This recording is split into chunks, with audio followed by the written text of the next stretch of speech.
What is going on, everybody? You already know it is a Saturday night, late night, 10:45. It is the Atomic Drop. My name is Paul Spencer. That is Kurt McGirt. That is Larry Blackleg. That is Dave the Showstopper.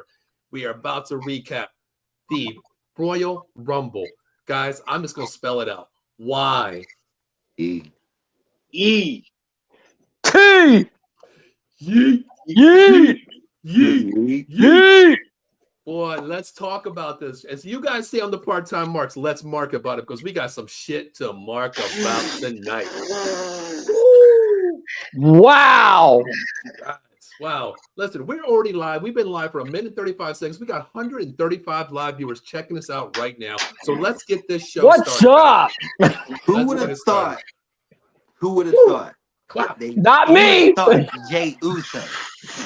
Hey, listen, Josh is already kicking it with this. He's already saying yee. You already know it's yee all night. But guys, we're going to talk about that main event in a little bit. But can we get started with the Women's Royal Rumble? Let's talk about this first. Boy, were we wrong. But Larry, I got to give you credit. Io Sky was the first participant. My man, he banked on it. He said all in. He got paid. He got paid big time. But let's talk about this. Well, I know my man Kurt. His girl didn't win. I know that for sure. I mean, deep down, we knew Charlotte was going to win. we did. But let's start with this. Okay, Kurt, let's go around the room. Kurt, I'm going to give you, your props first. Jordynne Grace did show up.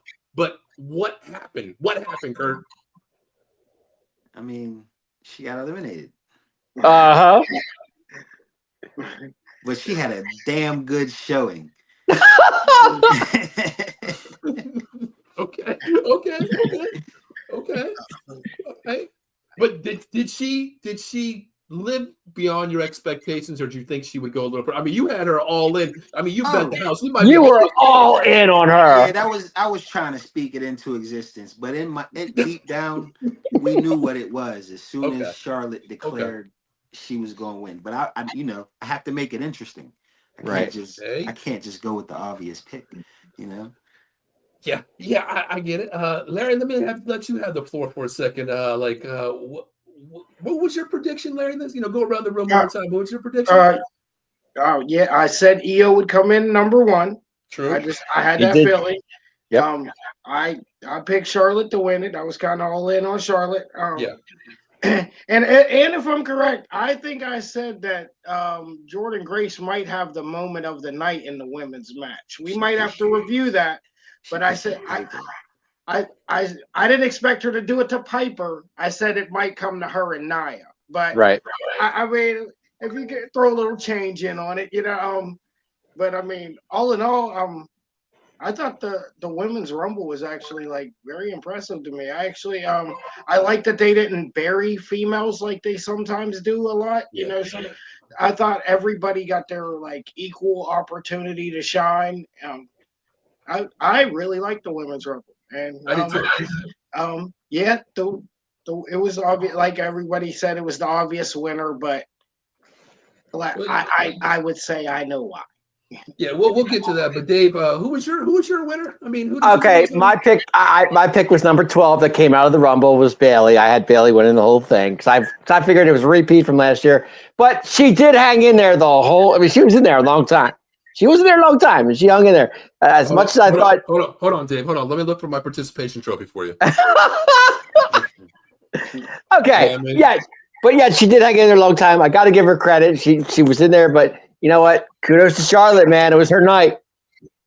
Yeah, I had Io winning it. I thought Io was going to win that thing. I mean, it's to me, but you know, real quick, I was wrong, of course. Larry, you got the highlight of the night. You picked number one in there. She lasted a long time, but Charlotte. Let's talk about Charlotte quick, because we have to, man. Let's hail to the Queen, Charlotte Flair. We have to hail to her. She's back. The Queen is back. But Larry, we spoke we spoke quite a few times of this. Larry, Dave, same thing. Did she really need this victory tonight? Did she really need this victory tonight? Where does this go now? Where do they push her faster? Well, they pushed her all the way up to the top on this one right away. Did she need this number one?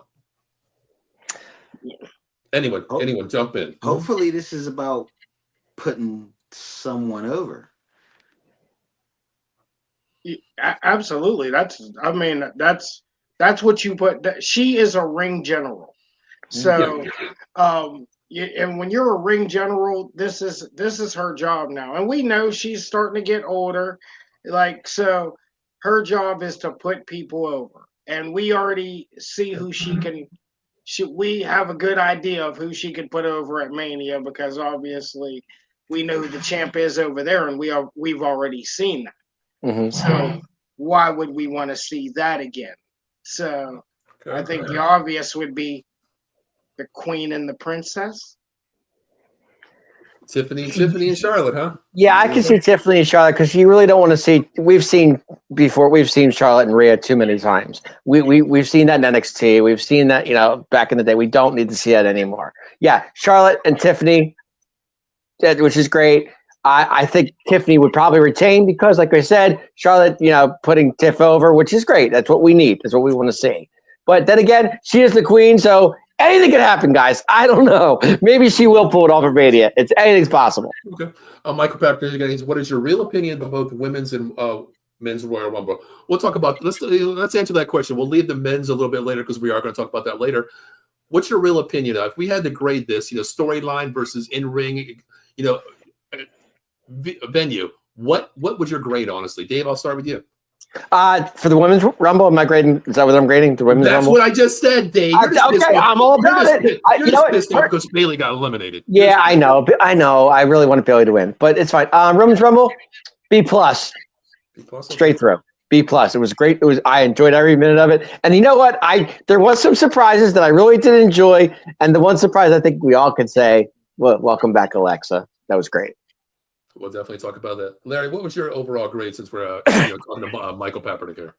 I really liked the Women's Rumble. I thought everybody got, like I said, they all got their spots in. Nobody got buried. I really liked the Belair spot in the corner where she kept doing the moonsaults. Like you said, the return of Bliss, that was obviously super big. Yeah, they didn't let me down at all. And if we're doing letter grades, I think it was a good solid B. Okay. Go ahead, Kurt. What you got? Alexa Bliss got a solid reaction. That was probably a reaction of the night.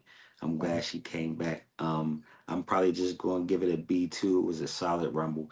There was a lot of shine in there for a lot of different people. Yeah, I liked it. Yeah, I got to go solid B too. I like to see Alexa Bliss come back like the Harley Quinn type, her persona. That I love seeing that. Shut up, Dave. Not what I wanted to see, but that's fine. At least she's there. But you know what? Let me ask you guys this real quick. Larry, you mentioned Belair. Was there a little conflict between Belair and Naomi? Did you see that? Did you see that little what the hell you doing moment? Did you see that? Yeah, we definitely seen that. Because you have to have those moments. You obviously, I don't know which one of you guys predicted for Piper to throw Chelsea out. One of you guys predicted that. I'm not sure. I can't remember. Somebody kind of predicted that. I was kind of like, no, that's not going to happen. But she did stay around a lot longer. Like that. That's what I said. She would stay in there a lot longer than we thought, just because of having Piper. Right. Man, there was a lot of stuff that happened really fast. You had you had to really be paying attention to everything that was going on. Yeah, I like that Pure Fusion Collective. They all got dumped at the same time. Kurt, something me and you were texting about Perez getting a lot of shine. You actually said she was going to get a lot. You actually texted me and said I'm not gonna lie, man. I don't lie for the camera like you might sometimes. You might lie for the camera sometimes, but that's nor here nor there. But you text me and said she's gonna be in here a long time, and I'm like, well, I could see a long time, but no, and you're like, no, she's gonna last. And when she made it down to the last two, I was like, I'm not even gonna text him. I'm just gonna see if he says something first. I'm not gonna, I told you so type of person. Right. But no, and there was a couple things like you guys know I said I didn't want last night. I didn't really want the Trish Stratus thing. I get that. I totally get it. But who said that? Who said Trish would be in there? That was me. Hello. You did call that. I definitely didn't want Nikki Bella. At number 32, guys. Yeah, come on. Wouldn't need it. I thought at number 30, technically I thought it was going to be Becky. I really did. I thought Becky was going to come in third. Yeah, they were giving some hints during the night, like Becky might pop up. The crowd was. Yeah. I don't know how much of the pre-show you said you watched it, Kurt. I don't know how much you got to watch. I did. The crowd was like it was like they felt AJ was there. So, right. I mean, they were the whole time. It's AJ Lee. I'm like, man, they're selling me on making me believe that she might be there. You know what I mean? They made me believe too. When I was driving, when I was driving back. That was the rumor last year too, guys. If you remember, they said AJ Lee was going to come in last year, and she never did. So these kept, that rumor just kept going. It's going to be a rumor every year. Yeah. I also like Maxine Dupree's little spots too. She had like a German suplex. They're giving her more and more. And more and more, and you could tell people are trying to work with her to get her better. She has her own personality, character of her own. I like that. Guys, hail to the queen! Hail to the queen! I'm so happy about that. But there's one girl that I'm so glad that she did not win. It's not Bailey. We know it's not Bailey. Oh, okay. No, Nia. Thank God it wasn't Nia, guys. That's all I can say. Thank God it was not Nia Jax. But I said she was going to come in late and just eliminate most people. Yeah. You know. Oh, and she did. Yeah, she's. I think she went over her record this time. So she did. Yeah. Yeah. And we have a new record holder. I guess. Liv. One. I just thought it was funny. Nia's in the middle. They're all around her. I'm thinking, they're going to team up on Nia. And all of a sudden, she takes out everybody. I'm like, oh man. Well, you expected that. You expected that little spot right there when you seen all them, crowd and every time. You expected that, and you got what you expect. Definitely. But let me ask you guys this real quick, because there is a question out here that I would like to say from Chris Rapizzi. Chris, hope you're doing well, man. In Philadelphia, he actually lives on, I believe, Tyson Avenue, pretty close to where that devastating accident was last night. So, Chris, hope you and your family, are okay down there, because I know you guys are pretty close to Cottman, Roosevelt Boulevard. So, good friend of mine.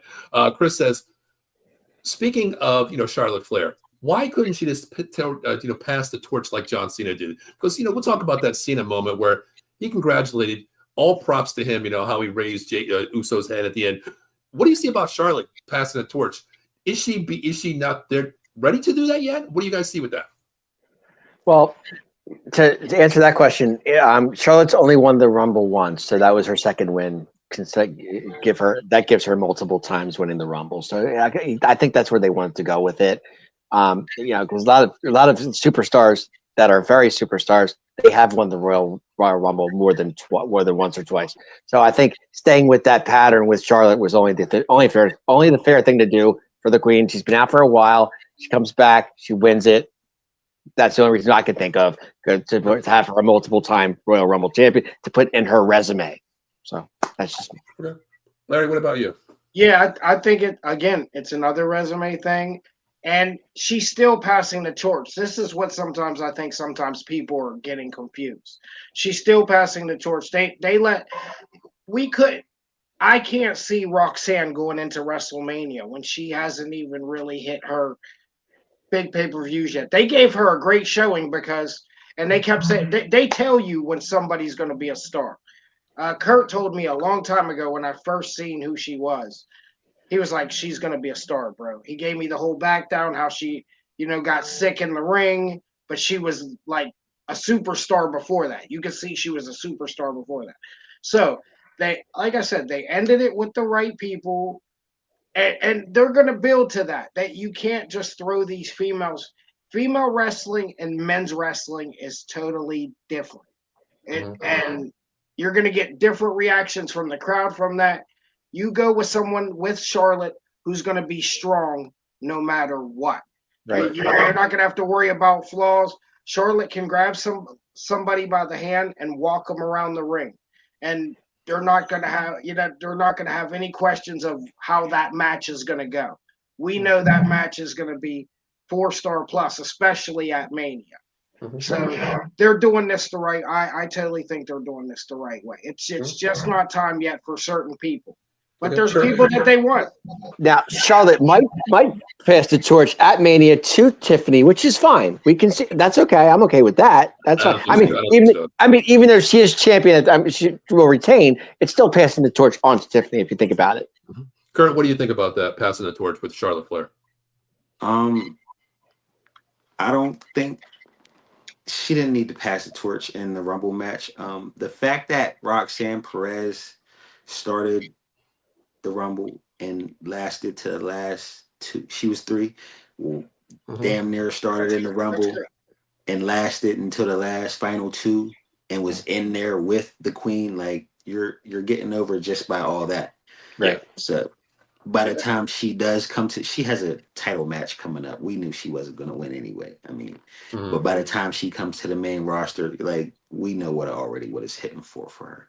And she's going to go far. As far as her passing the torch, I think there's possibility that she'll do that at WrestleMania, unless they, But same situation, being in the ring with Charlotte is it's a win within itself. Sure.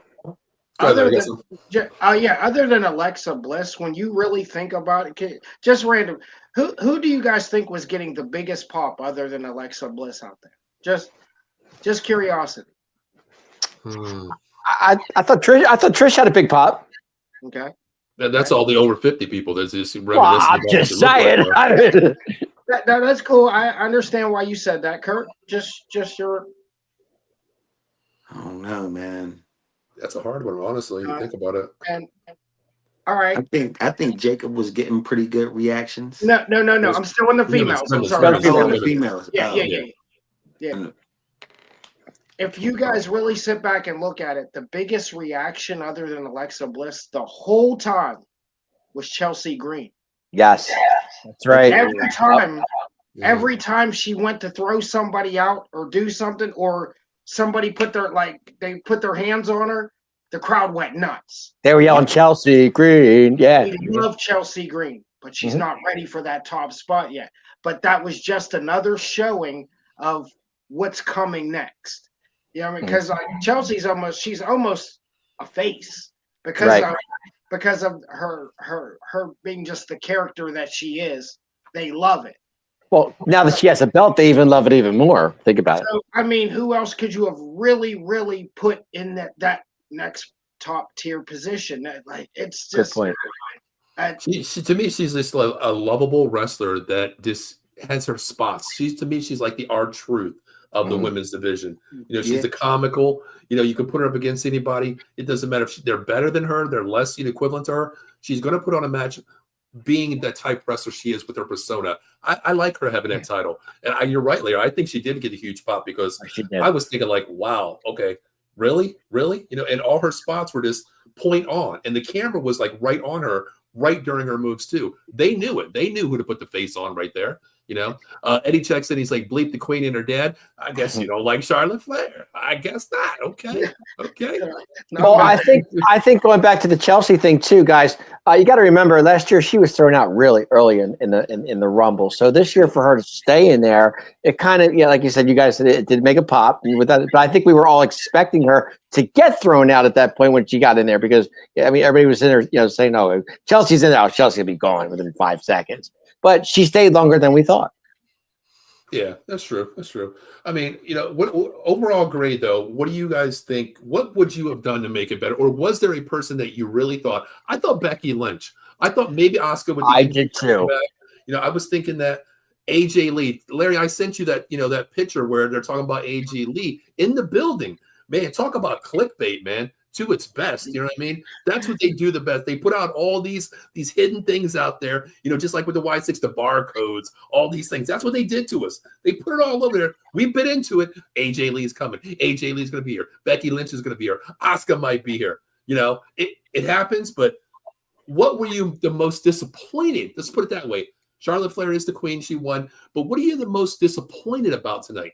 What one thing disappointed you? Kurt, I already know Jordynne Grace didn't win. I know that. Kurt, Dave, I know Bayley didn't win either, okay? I know that. Number 30 was the most disappointing. Yes, thank you. Thank you.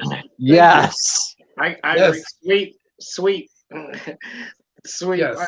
That's just not what I want. That music hit. That music hit. And I was like, nah, I'm like, not right now. You're like, you're not serious. Yeah. And Michael said the best. I just hope Nikki Bella is not back full time. She has never impressed me now with all the women that she can 60, she will go look like a fish out of water. I agree, man. And the thing is, like, okay, you still look good at your age, but man, how long has you been out of the ring? You know what I mean? Like, you didn't belong there, especially at 30. That to me was no pop. It's just like, to me, it was just like, okay, music hit. Oh man, what is this? It was upsetting. It was draining. It was, especially at 30. You want that big person to come in there, you know, to crack heads out there, to make a statement.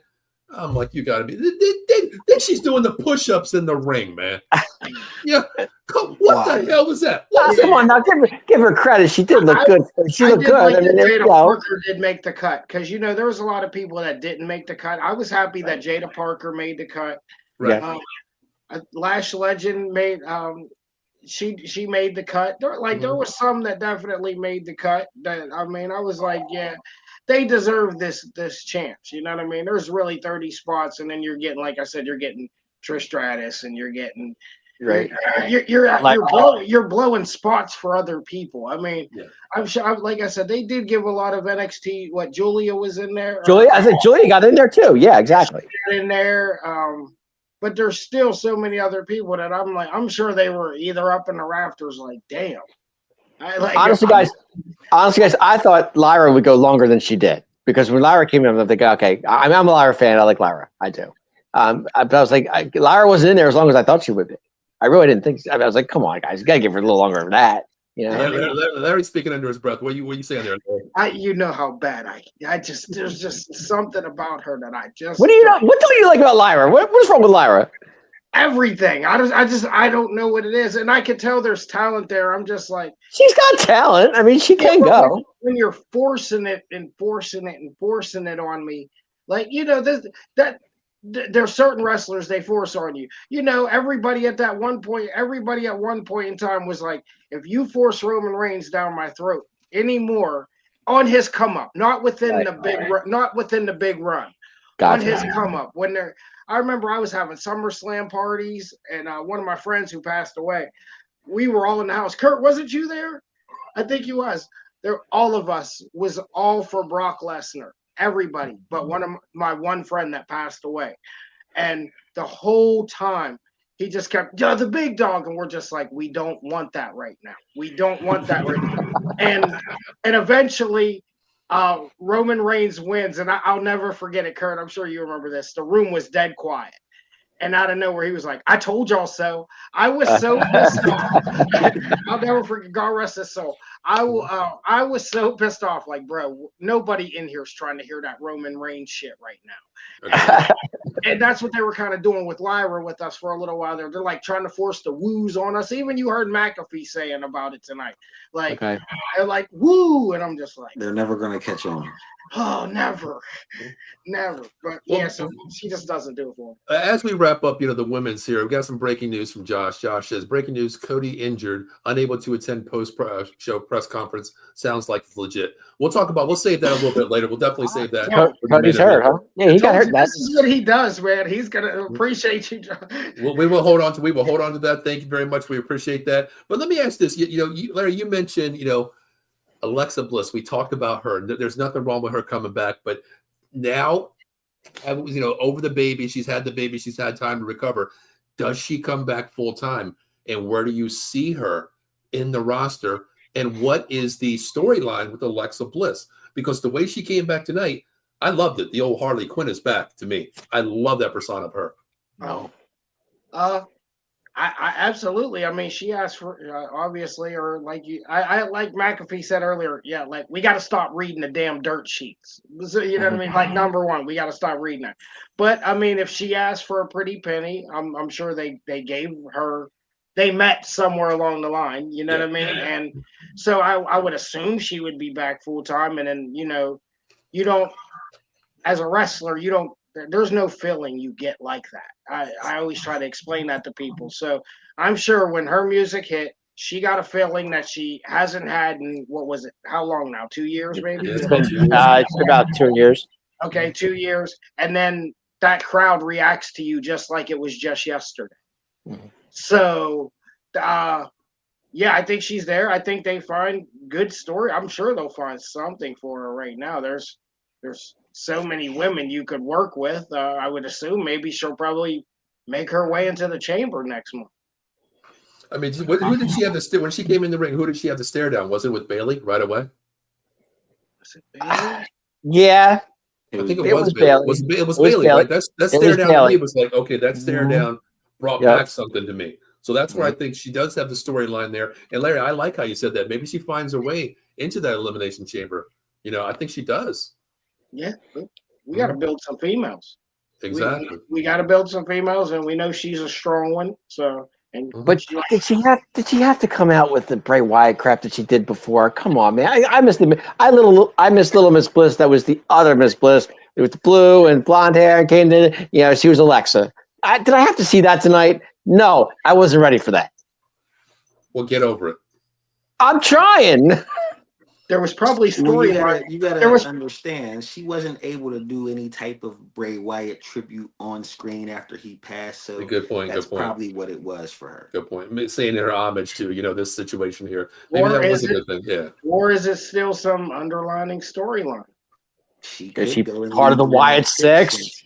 Well, didn't we always say? Didn't we say that? And Dave, you and I spoke about it a long time ago. I thought she was going to be a part of that just from that character because you put a little eye black on her and get that face a little bit darker. She does look like something that belongs with the Wyatt Six. If you think about it, that creepy vibe. You know what I mean? Yeah, it's not the Alexa I know and love, but okay, it's fine. There's women's tag team titles. True. True. There's women's tag team titles. So, and that's usually how they try to get you back, back on your feet. They try to find something to, get your feet wet. Tag team wrestling with Cross. I mean, that's just, hypothetically. And she does have that pop. You seen it tonight. Like the crowd just went crazy when she came in. She has the pop. She's been out 2 years. When she came, I was like, oh shit, it's Alexa Bliss. I enjoyed it. I was like, okay, here we go. Then you bring out Trish Stratus and I'm like, oh shit, here we go. For that crap. But let's move on. Let's move on to the 2 out of 3 pinfalls here. The tag team championship, still the chance for UII. What did you guys think of this match? I mean, Larry, I'll start with you first. Let's start with you first, because you got your hand over your mouth like it's I don't know what do we want to say. Go ahead. We could have had that match on SmackDown. Thank you. I agree. Thank you. We could have had that match on SmackDown. They could have told that same story on SmackDown. I mean, there was but TV time with SmackDown, you're not going to get that when you went on pay-per-view. I mean, they didn't wrestle a long time, bud. I mean, that was quick. It was quick. That was probably seriously. They probably only went like 13 to 15. It may be less. I tell you what, you're 100% right, because I was tweeting about the whole event. Play by play basically, and the first pinfall came before I was like halfway typing through. That's what it felt like. I'm like, pinfalls already? Whoa, did that really happen? I'm like, oh, let me change that text real quick before I put it on Twitter. Definitely it wasn't what I thought I was gonna get. It just felt so basic to me. I don't know. I felt like that match could have been on like SmackDown, or you know what I mean? Like they could have did that on main event, on Saturday Night Main Event. And I would have been okay with it. There's just, man, I don't know. I think they kind of dropped the ball with that one there. I thought they thought it was going to be a little more than what it was, and it just. That's just Kurt, what do you got for this tag team? What we call I definitely set my expectations too high. That's what it was. So I let myself down doing that. I expected so much more from them, but whatever. Yeah, Dave. Did it live up to your expectations? I liked it. But first of all, if you guys remember last night, of course, it lives up. To I did say that the DIY would win the first would win the first round, and then I said the Machine Guns would win the next two. Okay, I thought it was good. I really did. I liked what I saw. I mean, good tag team wrestling, and I'm a tag team guy. You guys know that. But I love the Machine Guns because I think they're amazing to what the things they can do. But personally, DIY surprised me tonight. I saw some good things. Johnny Wrestling was on. I mean, they had their mixed up here and there. But I mean, for the most part, I was glad DIY did retain. But at the ending was kind of weird to me. I didn't understand that. All right, let's talk about that surprise visit from the Street Profits. I thought it was going to be pretty deadly. I thought it was going to be one of those guys. Maybe there was going to be interference because that match was really too fast for me. One pinfall within the next 8 minutes, you got another pinfall. Then the interference comes. Let's talk about the Street Profits. Did that make it a little bit more interesting for you, or did it just like, okay, well, it's predictable? What do we want to talk about? Kurt, I'll start with you this time. It was a shock. I didn't expect the Street Profits. Me either. For them to attack the Guns first didn't really make sense to me. Mm-hmm. So I guess we're just gonna have to see what happens. So yeah, I'm lost. Okay, before I go to Larry and Dave, what do you think the angle is then for that attack? Well, they also said it too. So okay. They want to be the ones to take the titles off of DIY. Okay. All right. Go ahead, Larry. Yeah, I was kind of just like confused by it. It just like threw me off. And then, like I said, then they also they attacked both sides. Like after it was all over, they attacked both sides. So it was like, are you turning heel or are you like I'm not understanding you guys' angle right now. So it just kind of, especially with them being with B-Fab, who it seems like they're trying to make a face. It was just like that was just totally confusing to me. And I'm like, most of the time I'm never confused by something, but it was just like, for what? What was the point of this? Yeah, I mean? The key word is confusing, I think, correct? And it wasn't a bad match at all, Dave. I did want to clear that up. It wasn't that it was a bad match. It was just a match. And it just didn't, I just wanted to clear that up. It was just a match. So it just a match. All right, Mr. I Love Tag Team, talk about this one. We're talking about Street Profits here, David. I was confused. First of all, I see the Street Profits come out there, and I'm thinking to myself, okay, what business do they have out there with DIY and with the Machine Guns? I don't understand that. And then I thought to myself, okay, I thought personally they're going to help. I thought they're going to help the Machine Guns win. They'd win the title match. Okay, call today. No, they help DIY. And I'm thinking, where is this going? What am I missing here? Okay, they help DIY. DIY wins. I get it. And then they go after them. They attack the Machine Guns too? For what reason?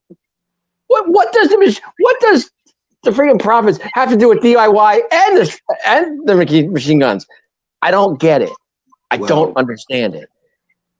It's the fact that DIY was getting these title matches so fast. I mean, not DIY. The Motor City Machine Guns were getting these title matches so fast, and then DIY was the ones who took the Street Profits out before their tag team title match. Yeah, but wasn't the angle with Apollo the whole time? I don't know what they were doing with Apollo. Because remember they were back when they did interviews. Apollo kept messing things up, and then they don't believe whatever they're saying. And I'm thinking, okay, maybe see Apollo cruising there somewhere along the line. He wasn't even found. I'm like, what? Doesn't make sense. Well, Michael said the Street Profits have been online complaining legitimately about how unhappy they are now that the Profits run with some realism about being unhappy. Maybe this was a storyline where they want their street cred, basically. Go out, they should be next in line for the titles.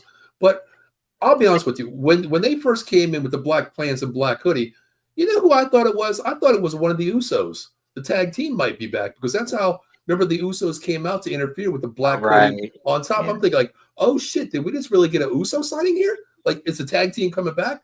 Then I'm thinking like, okay, that's not him. Okay, then Jay might, pursue what he's doing. But I thought it was one of them, honestly. Yeah. No, I didn't think it was one of them. I was just like, I didn't know who I thought it was at first. And then it, like I said, then they dropped the hoodies or whatever, and I was still just so confused by it. Like, what are we doing here? Mm-hmm. I would like to see. I think I know what my problem is too. Is I love the machine guns in ring work, but it's just that they have no. I don't like. There's something missing in their characters, like while they're wrestling. It just looks like they're just going through the motions. Okay. And they just look like two regular dudes that wrestle really, really good. Okay. And I think that's why it was kind of dry to me. It's like, man, you guys are super good, but you just look like two dudes that work across the street at the grocery store to me. So now you're saying that they're taking something away from the machine guns that should be there. Is that what you're saying?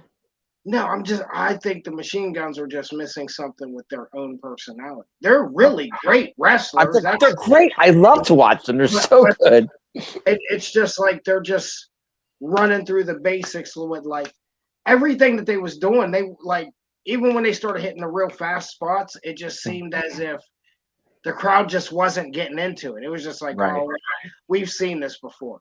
And they're hitting, I mean, a couple of the moves ended up turning out to be nasty. You know what I mean? It just was like, I feel like they're missing something to be in the WWE. It's just dry. Which takes me to my next question to you guys. Actually, I was already had in my head, but before I read this comment, what happens next? Because I was going to say maybe a fatal four-way, maybe a triple threat with tag teams here. Motor City Machine Guns, Street Profits, DIY. And let's just throw the Poison Boys out there. Pretty deadly boys out there, too. What do you guys think? Because just like Matt Kopavnik said right here just now, he says, Profits, DIY, Motor City Machine Guns, triple threat elimination chamber. Do you see that? Does that float your boat going that route? Or what do you do with that? Do you let this play out, Street Profits working their way up, or do you throw them in a triple threat match right away? Well, you can't disinclude Phantasma, because that team's in the mix too. Okay. So you almost have to go with the you can't just disinclude them, because then they'll feel like, well, what the hell have we been doing the last? Do you think we get a tag team contenders match? A ladder like. I think you have to now. You have to now. It's like everybody's throwing their name in that. It's kind of like what they were doing down in NXT for those couple weeks there when they was like, yo, you guys want to make the tag team division hot? Just go do it. And then everybody just started doing chaotic shit for like 2 weeks or so. So. Yeah, I think we lead to like some. So, are we seeing a tournament here for winner gets DIY? Is that what we're saying? I think you have to, right? No, right? I think they all wrestle at once. No, what I'm thinking is if you got the Profits and you got the Machine Guns and you got your Phantasma, winner of those three gets DIY for the tag team titles. No, I say you put the tag team titles in there with all of them. Everybody. Who's the odd team out then? Yeah. Because you're going to have DIY as a champ, right? You got Motor City Machine Guns, you have Phantasmo, and you have Street Profits. Is that going to leave Pretty Deadly out? Who's your odd man out then? Yeah, Pretty Deadly would be the odd team out. Okay. Yeah, we're leaving Pretty Deadly out. Yeah. Well, thank God, because I can't deal with those halter tops. I'll be honest with you. You know what I mean? Yeah. No, that ain't it, fellas. That ain't it. They're gonna have to switch that up eventually. They're gonna have to cut the hair, and they're gonna have to switch that up eventually. They're gonna ride it as long as they can, but that is not it. No, I agree with that one. I've always I guess they grew up with this gimmick or something. As far as I knew, this is what they've always done. So but eventually you're gonna have to evolve, or you're gonna be somewhere else. Hey guys, go back during that match. Remember when Gargano took out Ciampa when he hit him like purpose, not on purpose, but he didn't mean to hit him, but he did, right? Yeah. I thought right then and there, I thought the Guns were going to win the titles right then and there because that was the third fall. And I'm thinking to myself, okay, he took out Ciampa, he's going to be out. Now all of a sudden, here comes the Street Profits. What am I missing here? It didn't make sense. They're just adding layers to the storyline. Like I said, it's confusing at first, but they're just adding layers to it, and they're trying to keep every tag team. they're trying to keep every tag team in the mix somewhere. Gotcha. So yeah. Michael says, I say a 4-way TLC match. Wow, table, ladders, and chairs match for the tag team titles at Elimination Chamber or Mania. Would you want TLC match with these guys? I mean, that could be insane. That could really be insane. Speaking of TLC, we did get to see somebody tonight that we haven't seen in a long time. I just don't want to see it at Elimination Chamber. We saw him on the pregame show. I thought it was great. I don't know where you're at, Dave. I don't even know where the hell you're at. I don't know where you're at, Dave. I'm talking tables, ladders, and chairs. Put that in your head. Now, obviously, TLC, Dave, we're right, there for but the pregame show tonight, who did we see? That's the master of TLC. Yeah, Dave, why the hell are we talking about the Dudley Boys right now? We're trying to. I'm just saying it was nice to see Bubba. That's all I'm saying. No, yeah, it was cool to see. Well, but how the hell did we get here, Dave? TLC hit me and Bubba. That's all. I'm sorry. No, yeah, I'd like to see. A 4-way. But yeah, at Mania, like. Don't do that at Elimination. You don't need so many gimmick matches at Elimination Chamber. There's already 2 gimmick matches, so save that for Mania, and that gets all your players out there at once. That gives everybody their opportunity to go out there and shine at once. Yeah, adds the match to Mania, guys. Seriously. I think at that point, Larry, you're right, 100% right. This way, all 4 teams are going to have so much clout going into this, Mania here with the 4-way. I agree with that one. I think you let it play out. It's got to be a Mania event. I want to see it at without a doubt. I don't want to see it. All right, what is your final grade on this match here? I mean, I'll start with you. I'll be honest with you. I think this was, to me, nothing's a bathroom break match, but to me, this was one of the bathroom matches to me because this was bottom in my category. I mean, to me, God, I thought it could have gone longer. And Larry, you said 100%. This could have been a Saturday Night Main Event match, honestly, or even a SmackDown match. Honestly, it blew my mind way below my expectations. Way below. It could have been a house show match. But go ahead, give your grade. Give your grade, Kurt. Give it a C. I'm giving it a C. Honestly, I was going to give it a C as well. Yeah. Man, I guess I feel like you guys, man. I was going like, it was a C. Yep. I'm not gonna burn them down. All right, everybody. Dave's gonna give it an A. Go ahead, Dave. Tag. No, I was gonna say C+. You gave a tag team match a C? Well, I was gonna go B-. You guys all went C, so I figured, Hey, don't let the peer pressure get to you, brother. I said C+. I put a plus in there. I didn't know we was allowed to come on the show drunk. You guys are going to have to start. Hey, listen, I'm keeping it real. I'm drinking water. I want to see what the hell Dave's cup of this shit. I thought it was good. I thought it was actually a good match, guys. I got to give credit. I mean, I thought B- C+ at best. Now that I know we can show up to the show drunk, then I'm just going to start showing. Now you know I've been working with Dave 2 years, and this is what I deal with all the time, showing up drunk to work. You know what I mean? Nobody's drunk here. All right, guys. C+. You happy? All right. I mean, Michael says, just remember the partnership with TNA where they had the Hardys. Yeah. Okay. He's got his match is a C as well. He grades it a C as well. I 100%. I think it's a C. It was the worst night of the match, but let's take it to another level here. Let's talk about the men's championship ladder match. Kevin Owens, Cody Rhodes. Let's talk about this because just like Josh said, the breaking news was. The injury looks real. Let's talk about the match first before we get into the injury. Dave, I'll let you start because you're hyped up, you're drunk. Just get it out of your system. Go ahead. The match was phenomenal. I loved it. Every second of it. I thought it was great. I just did. I'll tell you, I've never seen a guy like Kevin Owens take a beating as much as he does, man. He is unbelievable. And as big as he is, and as much beating he took tonight, and that ladder shot at the end was insane. That was just insane. I mean, that killed the match right there. But no, I'm glad. Like I said, I said yesterday that Cody would retain, and he did, which I'm happy to see. But Kevin Owens, props, man. Props to you, dude. You were awesome tonight. Totally awesome. Okay. Larry, go ahead. Yeah, I mean, you got your physicality. I mean, obviously, Owens is going to take a beating, and obviously Cody's going to go out there and show that he can hang in these kind of matches because, they put on, in emphasis, he's only ever done the Money in the Bank matches, obviously, in that company. You know what I mean? He's done his stuff outside of there. Yeah, man, there was a lot of nasty spots. The back body drop onto the ladder. The what was it? The muscle buster from the top rope that Cody took. He sold the living shit out of that. I am really starting to like some of Cody selling. The facial expressions. Yeah, like you said, the Alabama slam through the ladder at the end. I didn't expect that to be the finish. It seemed like something was a little off there. I don't know if it was just me, but it seemed like something was a little off there. It just didn't seem like it should have ended the way it did because, in my opinion, what the hell was Sammy doing out there? Nothing even came of it. Right. You just, what the hell did you show up for? Unless something went off.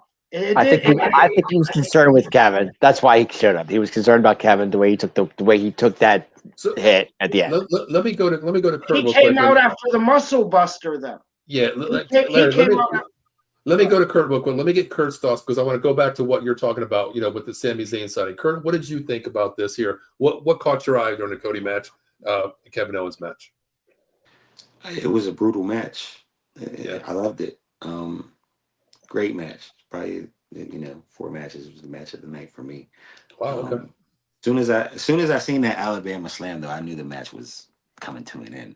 I just felt like that was it. Okay. I agree with you. I agree.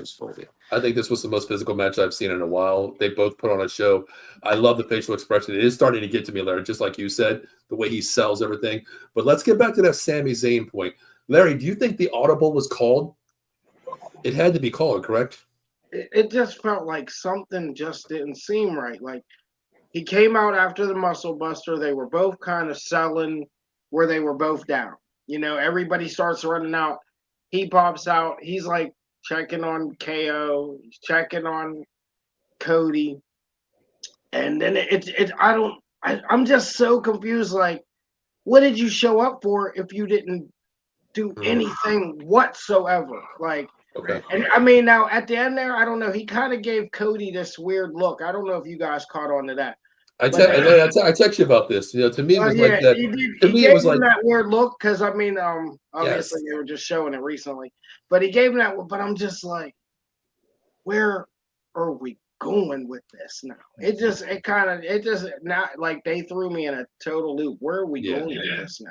To me, it was like I think I texted you, Larry. It was something along the lines where when Sami Zayn looked up at Cody Rhodes, it was the Rocky Drago moment where Rocky looked up at Drago for beating the shit out of Apollo Creed. Like, wow, I'm coming after you now. My next step is you. That's what it felt like to me. But Dave, what did you see? What is your take on the Sami?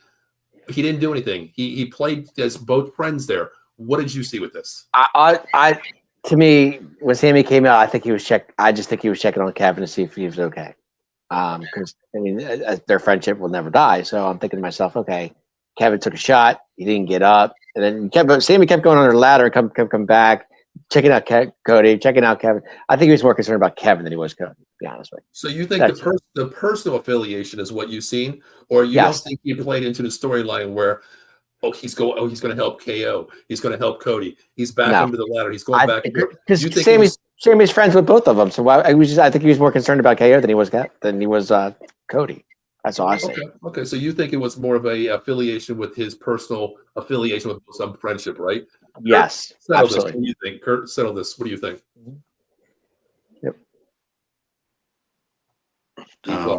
Deep thought. I agree with Dave. I think it was just like genuinely checking on the situation because it was brutal. It was. They were both going through hell. So, that's the type of person Sami is. But on the flip side, I think something more might have been supposed to go down too. But I think the initial reason for him coming out was because he was worried. Okay. What do you think was supposed to happen then, Kurt? I'll let you start it off here. We'll go what could have been, should have been. could have happened. What do you think? Because just like I said, Larry, was the audible called? It could have been called here. What do you think was supposed to entail a different route then? What do you think? I have no idea what it could have been. I just feel like it could have been more. It should have been more. Okay. Larry, what do you think it could have been? I mean, you've been in the ring many times and you've called many audibles, Larry. Larry, I'm sorry. I'm drunk like damn Dave now. I'm drunk. Yeah, Water. Yeah, right. I don't know. I think they just, when they usually, how they are, they usually just give you a little bit and then give you a little bit. I just wanted them to give me a little bit more, so I kind of seen where I was going with it. Like, what? I was just so confused about. Once I seen somebody out there who just does nothing, I'm totally confused because honestly, in my opinion, if I'm wrestling and like I look up and I see somebody there, I'm like, well, what the hell are you doing here? Like, if you're not doing anything whatsoever. So I would now maybe, like you said, maybe he was just out there for like he seen Kevin get his ass beat so bad that now he feels bad for him. But you watch me get my ass beat like that and you didn't do nothing, Curtis. Like, Curtis is my boy. And you watch me get I think this kind of maybe sets KO off a little more. I'm sitting here. Maybe it sets KO off more because you watch me get my ass beat like that. Like, you're my best friend. Great point. And you didn't do shit, Kurt. You know what I mean? That's our conversation. It might be the case. All right, Dave. What do you think, Dave? What do you think? What you say it's personal? Best friends here. That's why he didn't do anything. But Larry brings up a hell of a point, Dave. I've known you for a long time. You know me. I run my mouth on anywhere. And I know you don't have my back, being 100 pounds like a wet noodle you are. But I'd have your back. Dave. I had your back quite a few times. You know that. But David, if I'm in there getting my ass kicked, there have been times where I've been on myself and you've been nowhere to be found. So come on, don't go there. 4 hours away, Dave. But you know what? I'll retaliate. You know that 100%. But my thing, Dave, if I'm getting my ass, there have been times where I'm getting my ass kicked and there's the Paul Spencer note behind me. So I'm just saying. Well, Dave, there's 99% of the time you deserve that shit. Okay, and it's time to man up and grow up a little bit, bro. But Dave, here's my point: if I'm getting my ass kicked in the ring and you come out to the ring and look at me like, "You good?" No, Dave, I just fucking broke my back. Okay, well, Dave, I expect you to. Dave, we've been boys for 20 years. I expect you to do something, Dave.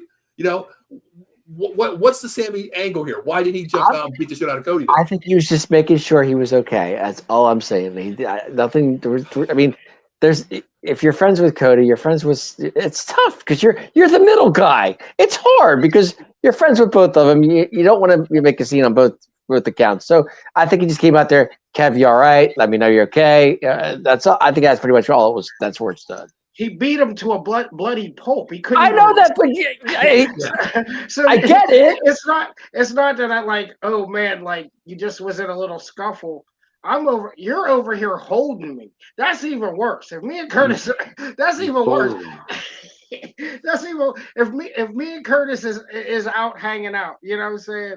Like, I don't want him to wake up to be in my hands like a baby. Like, and he'd be like, yo, so where they at? And I'm like, yo, they left. Like, and he's just bloody. And like, I don't think that just doesn't look good on camera. Guys, we know Kevin Owens can take a beating. We've seen him take it many times in the past. I mean, it's not the first time Kevin Owens has gotten beaten up like that. I mean, he's been beat up before. Yeah, but that still has no idea. I've seen you get beat up before, so I'm gonna just let you get beat up. Yeah, I'm making sure you're okay. Do I have to do anything? Do you want me to do anything? If Kev said, yeah, get him. Okay, fine. Seriously, can somebody check his damn cup? Because this boy is not making any goddamn sense right now. I'll tell you that. Because Dave, if I'm ever in a fucking fight, I'll tell you right now, I'm getting my ass beat. I got one fucking eye. I can barely see out my other eye. I got cauliflower ear. I'm bleeding all over my face. And you ask me, are you okay? I seen you get hurt before that. Like, what the? Dave, I will get the fuck up and beat your ass myself then. After that shit. Am I right, Larry? Am I right, Kurt? Am I right? Come on. Are you good? Am I good? Am I good? Can we get an ambulance for him, please? He's really hurt. Basically, on, you're man. telling me I can't fight. You've seen me get beat up before. What did you want Sami Zayn to do? Honestly, what did you expect him to do? One of them, if your boys with KO beat the shit out of Cody, at least go up there and man up on him. Man up on him. You know, hey, listen, you want to step? I mean, help me to the belt at least. Yeah, help me to the best of your ability. Don't say to me like, "What did you want me to do? Get my ass beat too?" Yes, yes. I'd much rather you be like, "Yo, we both got fucked up." But him and Kevin have been at each other's throats for how long? I mean, seriously. I mean, come on. You know, I guys. think the bottom line of what we learned tonight, outside the show, if we ever go out with Dave, just prepare to get your ass kicked on your own because he ain't helping you out at all. Okay, I'm just letting you know that right now. All right? I'm sitting in the corner. We ain't getting in no trouble. No, hell no. Right. Me, you, and Kurt no, honestly, what did you guys expect Sami Zayn to do? Make an attempt, do something. We go out with Dave. I'm sitting instead of going under the ladder 5 times to make sure Kevin Owens is okay. That's what made it worse, Dave. That's what made it worse. Go under the ladder 5 times. Yes. Is he? Oh, are we starting to see Travis says, are we seeing the start of a heel Cody? Let's talk about that. That could be. That's a very possibility. Okay. Larry? I want to say, you know, they're trying to, like I said earlier, they're trying to feed you a little bit of something, but I just can't see you taking the biggest guy. Yeah. The face. The face. You know what I mean? Like, you just can't do it. I mean, don't get me wrong, Cena's back, but we know this is what it is. And obviously, we're going to get to that later. They're going to try to push this guy. I guess they're going to try to push this guy. But I just can't see them taking your biggest face right now. Yeah, I mean, like you said, that's your biggest market, and being like, yo, man, let's start to throw the curveball because you got too many other good heels right now. You don't need any. You got Drew, you got KO, you got Roman. He's I know they hate to say it. He's a tweener. You just got so many. And I mean, obviously, Seth tonight. There's some things going on there that I'm just like, I'm not sure on that yet. Okay. Travis says after that match, the look was heel to him. He thinks it's already starting to change right now as we speak about it. It possibly was. It could have. Cody's probably turning heel before our eyes. We just, I mean. Well, he had to beat KO's ass, or he was going to get his ass beat. That's that type. Like, it was me or you. You know what I mean? So, right. Yeah. Like, you're fighting for your life out there, so you can have that. Like, I turned the switch just a little bit. I turned the switch up just a little bit because if not, I mean, you're gonna kill me or I'm gonna kill you. It's one or the other. So I agree. did. What did you guys think of the little ladder? I thought that was hysterical. I thought that was cool. Just funny little spots. It wasn't. But yeah, right. Hornswoggle's ladder. They had the small ladder. When I think it was KO that went on the small ladder and he jumped up on. Yeah, he said Hornswoggle's ladder. He stood up on it. Mm-hmm. Great heel, man. Great heel. Well, what grade do you give this match? Because I do want to move on to the men's Royal Rumble. Then we're going to put everything together, basically what we've seen as in a nutshell tonight. But let's talk about grades tonight. Kurt, I heard you say this was the match of the night, so I'm thinking I'm getting an A on this, correct? Yeah, I'm giving it a solid plain A. It was a good match to me. Okay, solid A for you. Okay, Larry, go ahead. I did. I liked it a lot, but B++. Okay. Just teetering on that side. There's just something missing for me. There's something missing for me. I got my whole thirst almost quenched, but just there was something there for me. Okay.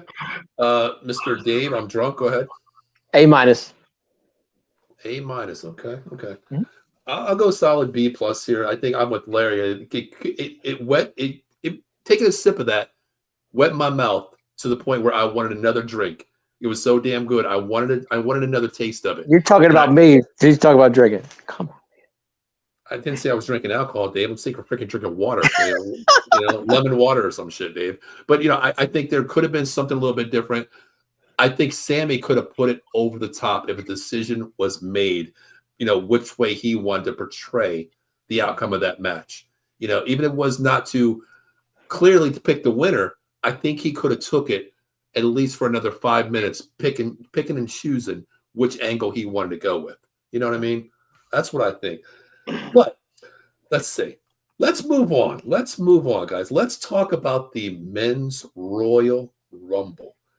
Well, let's talk about one thing.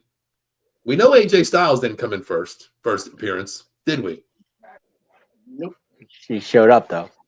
He's participation trophy again. There we go. Larry, who did you have coming in first? I got my little list there, but let's see. Honestly, I kind of no, I'm not gonna lie. I think I said Seth. Let's see. Larry, yes, you said Seth Rollins. Yes, you did. Yeah. Participation points for me too. Yeah, I was off there. Kurt, your guy didn't start out first, but he ended last. John Cena. Yeah. And I had who did I have? I had Jimmy. I was wrong on that one. I was wrong on that. But let's talk about this match. Let's talk about what I want to talk about. Is the very beginning. We always talked about last show that we got on the part-time marks. We said the first competitors have to be all out young guns, not young guns, but who can last along with stamina. My God, did we see the first 5 participants put on a show? High flying, speed. It was Penta, Rey Mysterio. Did you ever think that those two would be the first two?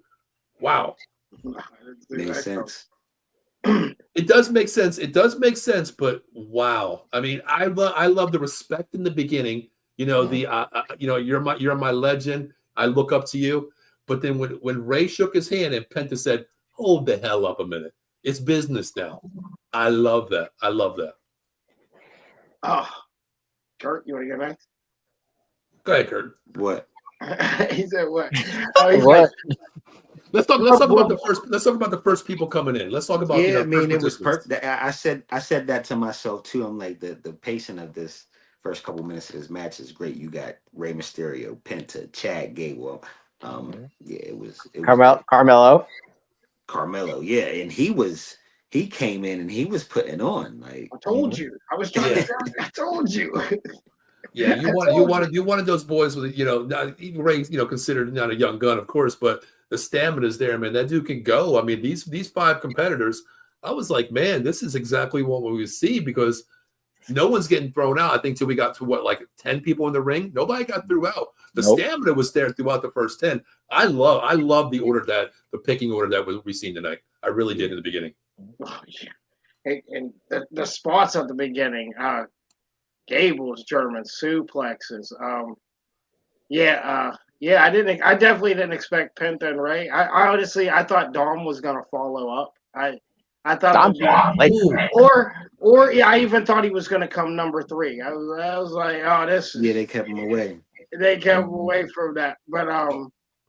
But yeah, I didn't expect them to go that route. They went like all lucha, like right away. Yeah, I mean, you've seen Santos Escobar, you've seen Andrade, these. It was like a cruiserweight showcase. It was the beginning, yes. And that's exactly what it was because, as you noticed, it casually got bigger as it went along. You know what I mean? Yes. Which made sense. It kept you away from burying some of those guys too. Mm-hmm. You know what I mean?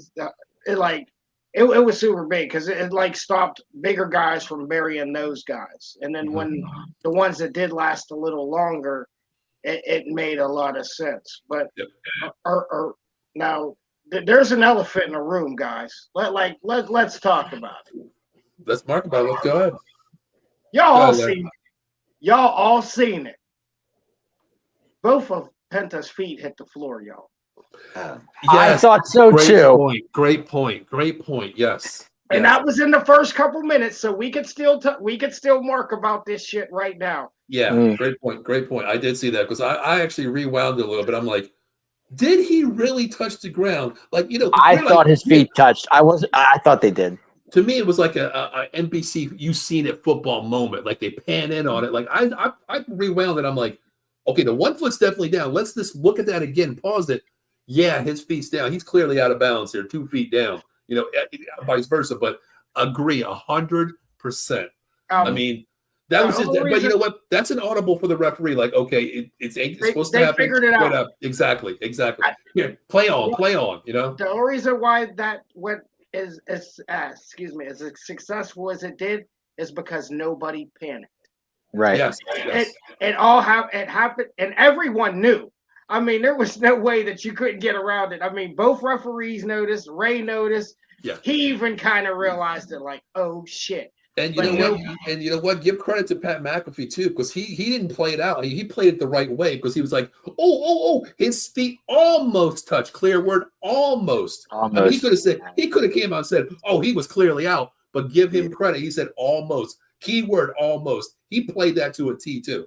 Yeah, they saved him early. You know what I mean? Yes. That could have definitely screwed some things up for a little later on. Agree. I really, man. My guy Gable, man, some of those German suplexes. Man, he hit Otis. He hit Otis with that stalling German suplex. Picking up Otis was huge. And he didn't he catch somebody out of midair? Yes. Yes. Was it Penta? Was it Penta he caught out of midair? It was Penta. Yep. Man, he's showcasing, man. He's showcasing. His time's coming, man, because he's performing out there. And it's like it's way better than some of the characters that they really want to give.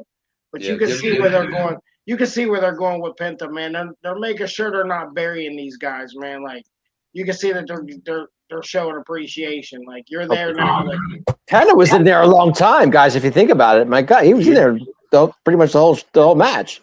Yeah. You know, damn near. Mm-hmm. I didn't see that. I didn't see that coming, considering I seen both his feet hit the floor. So. I thought so too, but yeah.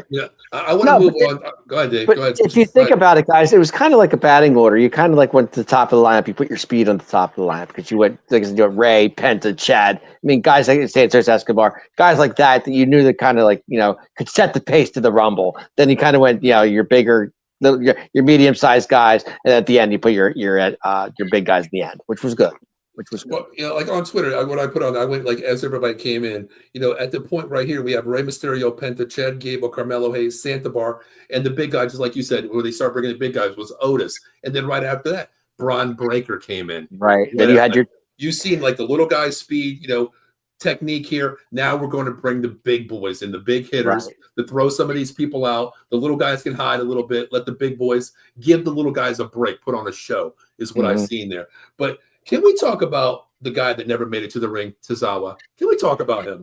I so want to talk about this. I loved it. I thought it was great because poor Speed's like Triple H goes, Speed, you're in. He's like, what? Like who, me? Yeah, I don't want to go in there. I actually I did like that spot because I know what Speed is. I mean, exactly. I know he's super athletic. He is. There's a couple people text me like, "Oh man, this is a waste of a spot." Because honestly, I thought that was going to get to where we have an open spot for the night. I thought that's right away. I'm like, "Oh man, we got an open spot." But then when they went with Speed, I had somebody text me, and I'm like, nah, because he's athletic. Yes. He went that spear he took, gentlemen. Oh, that was a shot. Yeah, I'm just gonna say, I'm gonna lead us in a 5-second prayer for I Show Speed, because that spear that he took from Braun. I Show Speed. Let's just have a moment of silence for his ass, because Speed's okay. Oh my! I mean, just like Larry, you said. I mean, the dude jumps over cars in his videos. He's speed. He is speed. He's raced the fastest runners in the world. He is athletic, but that spear. Man, I think I felt it like sitting on my couch. I did. I just thought it was funny when Triple H said, Speed, you're in. He's like, what? And that was like a spear like Goldberg used to give, where people really you just took it. It ain't like it wasn't like he threw himself into it. He just took it like a man. He took it, and I was like, "Oh my god!" And then, like I said, they kept. Then they still added to it. They hit him with the press slam. Otis caught him, and then he takes, you know what I mean? What is it? Like Razor used to do, they throw him over the back or whatever. But Yeah, I thought that spot was great. I mean, like I said, I'm not into like, you're kind of wasting spots for characters. But if somebody's gonna go out there and take a move like that, you know what I mean? If you're gonna go out there and you're gonna do what you're supposed to do, I'm I totally tell you what, brother. I hope he earned a big paycheck for that spear because man, you got to pay me a lot of money to take a spear like that. Oof. Were you guys surprised we didn't see the New Day in this Well, we'll get Rumble? to that, Dave. We're talking about who's in the event, then we'll talk about who No, I'm we saying want. I was just surprised that I didn't see that. Dave, just take another sip of your alcohol there, and we'll get to you when we get to that point, okay, brother? All right. Well, let's move on. Let's move on here. The biggest name coming in here, Jacob Fatu. Yeah. Are you surprised so early? Are you surprised so early? I'm not. No? I think I predicted him to have a whole bunch of eliminations when you check. You did. I wrote that down. You got him doing the most eliminations actually. And I think he might have had the most eliminate, or I think he might have ended up with the most of them too. So I wasn't surprised by it because I knew he was gonna. That's what they want to do.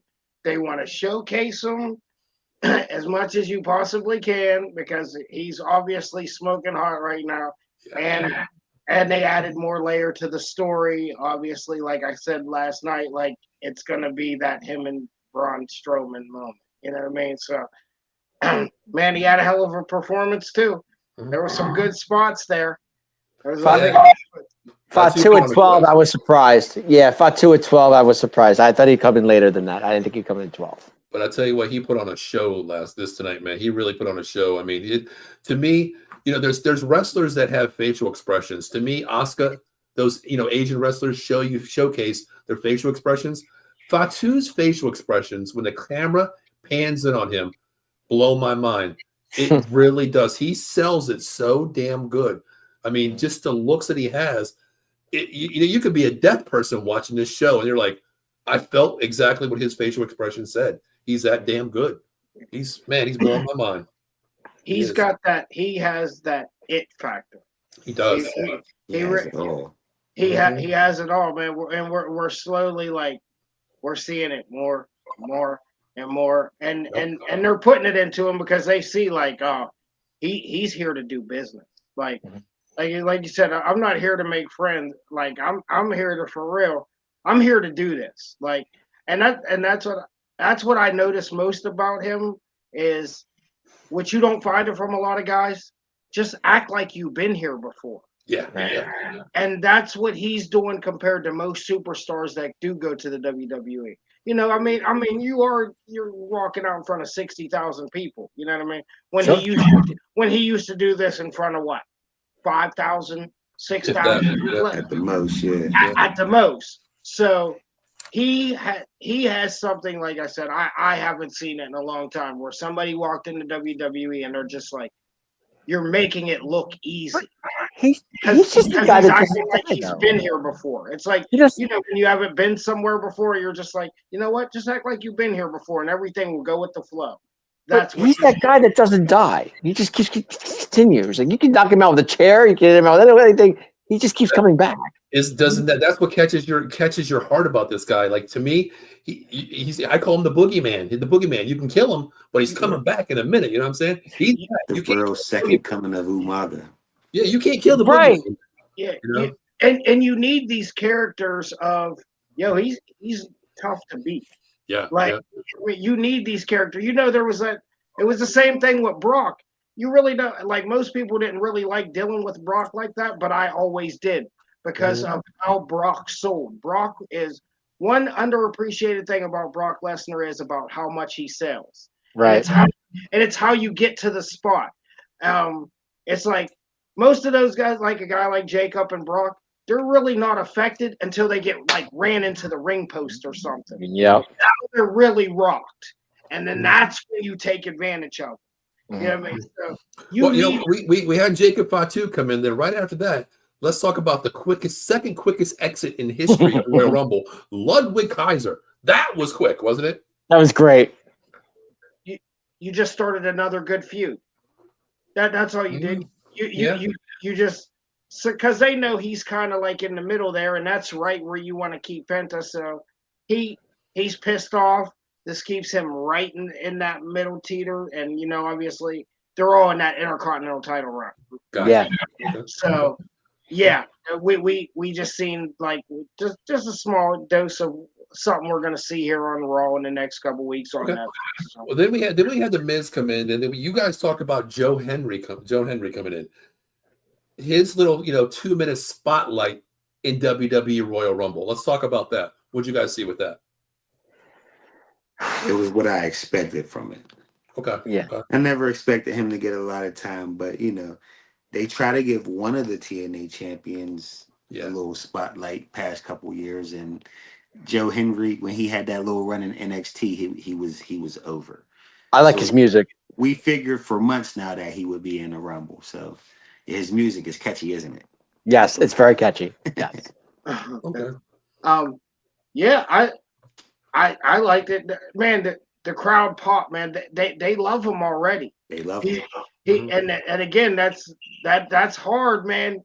You walk out there and they know who you are. The minute you come out there, like you said, and he has that look. He kind of has that it factor. I was a little disappointed the cameraman missed his turnaround. You noticed that? Yeah, man. I noticed the small shit, bro. He It drives missed me. his cue. I hate that I get nitpicky, but yeah, he did his on cue, and he was right on cue, and the cameraman was a little slow with it. It was supposed to zoom. Can you guys give me a second? I'm right back. Yeah. Hey, you gotta go fill your alcohol again. Go ahead. Why not?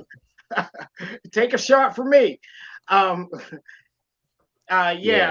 cameraman missed that, but like I said, I like the spot. I was kind of hoping for that 2 seconds with John Cena. That's the only thing that I wanted to see him in that little John Cena spot. I kind of brought that up last night. Okay. But you knew he wasn't going to be in there a long time, but he got the small showcase, and they're like, okay, he'll be all right when he comes over here because the crowd already wants it. Well, right after that, we had the OTC. That music spotlighted right there, and the crowd just jumped up like, oh, here we go. Roman Reigns comes in. Talking about clearing house really fast. I mean, he put on the show. Roman at 16. I didn't expect that. I thought maybe he'd be later. I thought maybe 27, 28. I wasn't seeing Roman at 16. That's kind of early for me. I thought. You just knew the dominoes were about to fall when Roman came out. Everybody. You start clearing everybody. But man, how about that spot, Braun? He comes in hot, and then Braun Breaker spears him out of nowhere. The reaction that got was, I mean, you didn't expect him to get a spear off on. No, I didn't see that coming. Either. But again, that you're planting small seeds that I like. I like it. He came in hot. That the next mid-card, next big possible thing shuts it down. And that's something for in 2 or 3 years, we're going to be like, oh, yeah, remember when they crossed paths the last time? So, that was Because at that point, you're realizing the storyline and rivalries are coming into play. Next comes in Drew McIntyre. Mm-hmm. The way this is seeding and playing out was just point blank incredible. The roster, how they brought these people in. Drew McIntyre comes in there, and then right after that, we have Finn Balor coming in. Yeah, it was a throw off. That was. Especially because he's not really like doing nothing right now. Like exactly. He's not, what I mean, kind of floating right now. So it was like, whoa, okay, I forgot about him right now. Mm-hmm. I was kind of like in the fact that you saw Drew and Roman like going like looking at each other and staring at each other down, because I think that's something that the crowd was into. Like there was something to watch, And then after that, you got Shinsuke Nakamura coming in. Yeah, I don't get him. We didn't like that. We didn't like that. I'm losing it, man. I just didn't. Yeah, I could have dealt with that a little earlier. That's what I mean. I love Shinsuke, but it was way too late in the game for him to come in there with the big boys in there. He had no business being there. The only thing that I like was just the facial expressions with Shinsuke and Jacob Fatu. I think that played a little bit. That was like, oh shit, the werewolf meet the Shinsuke. And I'm like, oh, this is getting kind of good. But he didn't belong in that match at that point. Honestly, he really didn't. Shinsuke at 19 could have been Shinsuke at 6. Yeah, I agree. A little earlier. Yep. Right. And then right after that, we have Jey Uso coming in. You know, I mean, we have Roman in the game. We still have some bloodline members there. So you're thinking like, okay. At that point, that's when the shit hit the fan with Fatu. You know, all these big boys in the ring. At one point, I was just thinking like, I think everybody's going to be eliminated. This might be these three dudes, Jey, Fatu, and Roman. That's what I was thinking. Like, you know, that's what I was thinking. But I just knew there were still so many more heavy hitters. Oh, like, big time. Because then like once I forget what number I got to, and I'm like, holy shit, there's still like 8 more people to come out yet. So it was like, yeah, I did. I felt like that was a little late for Jey too, but I mean, because you know what kind of reaction you're going to get for him. It is what it is. So, yeah, it was a little throw off, but it was okay. I mean, this is the point where Penta coming in number 2 finally got eliminated. He lasted that long for a debut at his first Royal Rumble.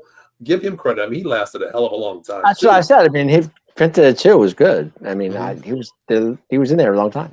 And then next coming in, you know, I was like, I think this guy comes, Braun Strowman. You know, he's injured, but Dave, that's just a storyline. You can't leave the baddest son of a bitch out there on the roster. You said that last night in last night's show. You were talking about that. Yeah, you did. You said I didn't think he was going to come out. I thought he was pretty injured. Remember, I said that too. I said, oh, he's going to come out. That's how you get Jacob out. I thought they would end up, because it seemed like they were setting up for, you know, I thought that's how I felt it should have played out. Yeah. After he threw Jacob out, I felt like Drew should have threw him out right there. Like it shouldn't have been a pause. And then they could have just got it on right there, because you know he started tearing the tables apart and he started going ballistic. And it felt like he was waiting for something to happen, and it didn't happen. I felt like that too. You notice how he kept waiting. When Braun came right out, I mean, he went right after Fatu. I mean, they're still going. As he should. He stared him right down. Yeah, he had to, and that was like, I mean, that was kind of like what we predicted last night. I was like, yeah, it makes sense for him to come in because that gets Jacob out. I mean, so it may and it still goes to their story. So that's not it. Right before Braun came in, you know, Dave's boy AJ Styles finally makes his appearance. You know, I was happy to see it. It made my night. I bet you were. I bet you were, Dave. Old music. I was like, AJ's back. Thank you. You know, I'll be honest with you. The way he came in the ring, he didn't miss a beat. There was no rust at all. Him, you know, missing a beat there. At a point, I'm thinking like, this son of a bitch is going to make it to the Final Four. For some reason, I think he's going to make it to the Final Four. I just start to think about it, and I'm just like, why? Because it took me back to the WrestleMania when him and KO had the beef. You know what I mean? I'm like, okay, does this put AJ back on the map? Does KO win this tonight? You know, is it going to be brought back to a situation where we're going to see that again? Can AJ be in the top 4? No, he can't, Paul. Maybe. Oh my God, what am I seeing? Am I drinking like Dave? I don't know. I thought about it though. I thought about it. Yeah. I thought about it for a second, and I'm like, you know what? Nah, he can't last that long. I mean, he obviously lasted a lot longer, but you know, there was a couple moments that they wanted, if you guys noticed that. You know what I mean? They wanted a couple old feuds to spark a little bit. They planted small stuff everywhere, and then they wanted to point where it was all the biggest players in the game. Drew, Roman, Seth, Punk, Priest, AJ. Well, he still didn't even come in yet. There was still at a point where it was pretty much all the biggest stars in the game, like right around this part, you know, because there were small moments that they made sure that they wanted to happen. So that's why they did it.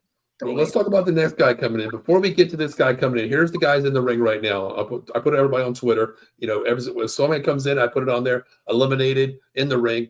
In the ring at this point, we got Roman Reigns, Drew McIntyre, Finn Balor, Jey Uso, AJ Styles, Braun Strowman.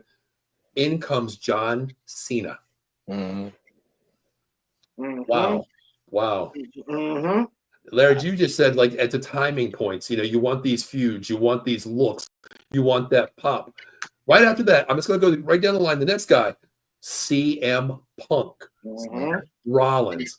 The big boys are coming to the ring at the right time, Larry. Yep. I'll let you start because you mentioned all that. You mentioned it. Go ahead. Yeah, just because you needed those moments, because this is what we're going to see all year, and it's all going to play back at some point to how we crossed in the Royal Rumble, or we have old history. So it was, man, it was. I mean, like I said, there was a couple guys who were like, "What the hell are you doing in here right now?" But it was all just to set us up for these guys making it going in at the right time to get that moment for that time, and it didn't screw up any other things that they had still layered out in there. So yeah, it was. You had all your heavy hitters in there. I'm like, oh man, you don't really know who's going to win right now. Kurt, how did you see that when you see Cena, Rollins, and Punk? I mean, once I seen Cena come out at 23, GOAT number, by the way, it made sense as soon as I seen it. I caught it a couple of seconds before and then I'm like, the dominoes will start falling now.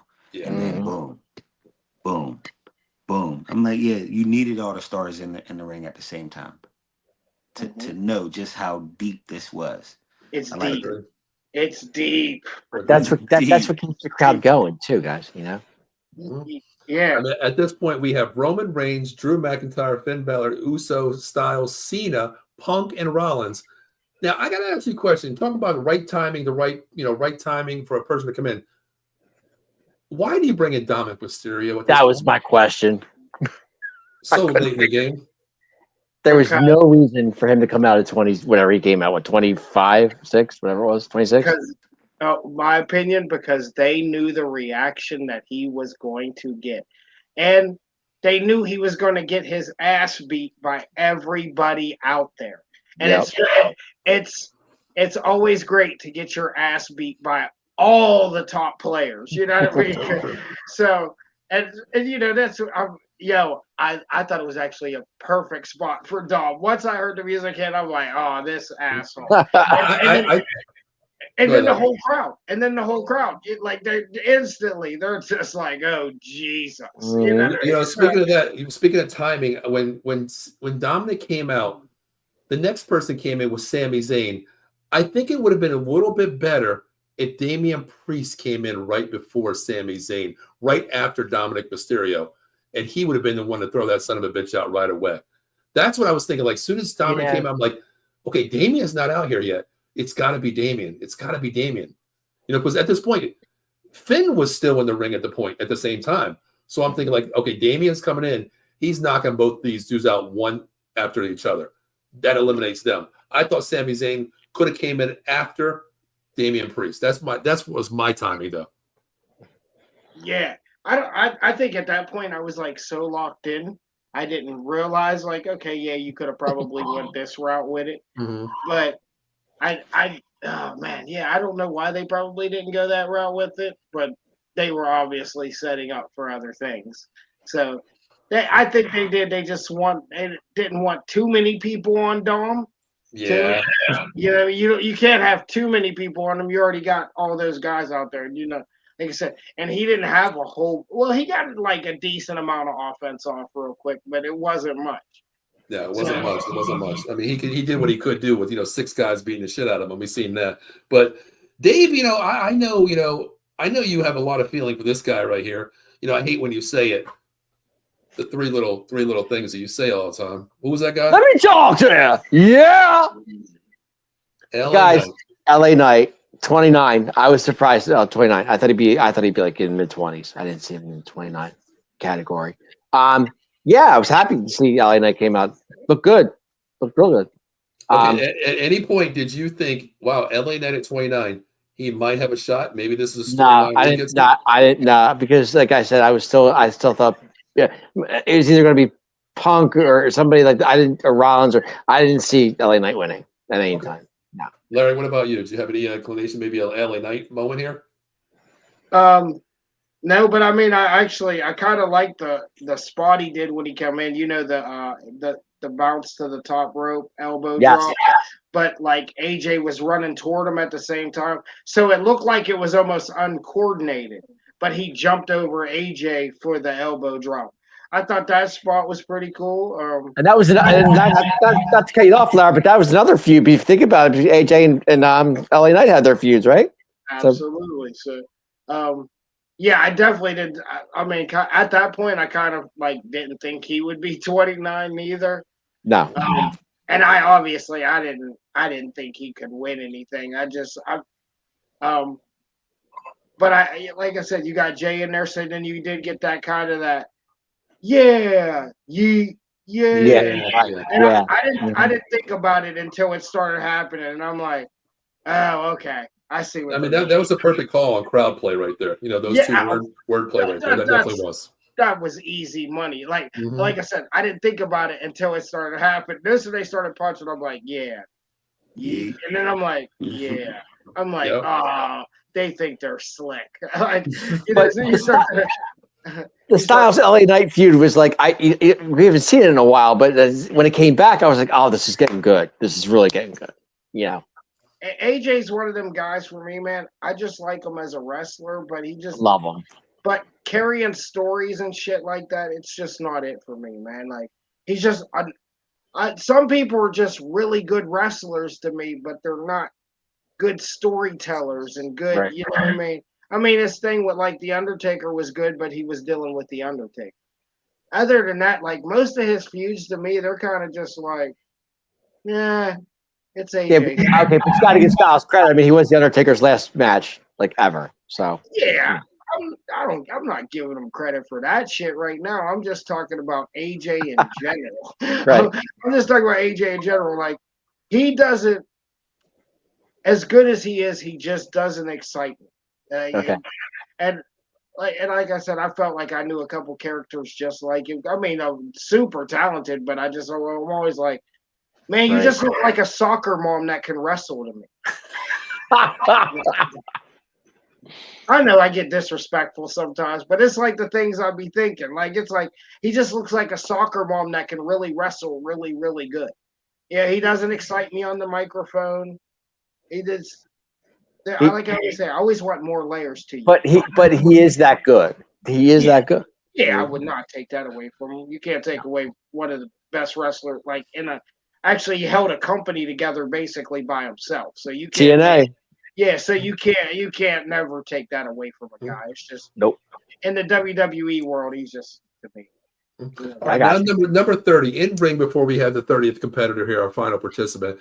We have Roman Reigns, Drew McIntyre, Jey Uso, AJ Styles, John Cena, CM Punk, Seth Rollins, Damian Priest, and LA Knight. That's star-studded right there. That's number the big 30, names right there.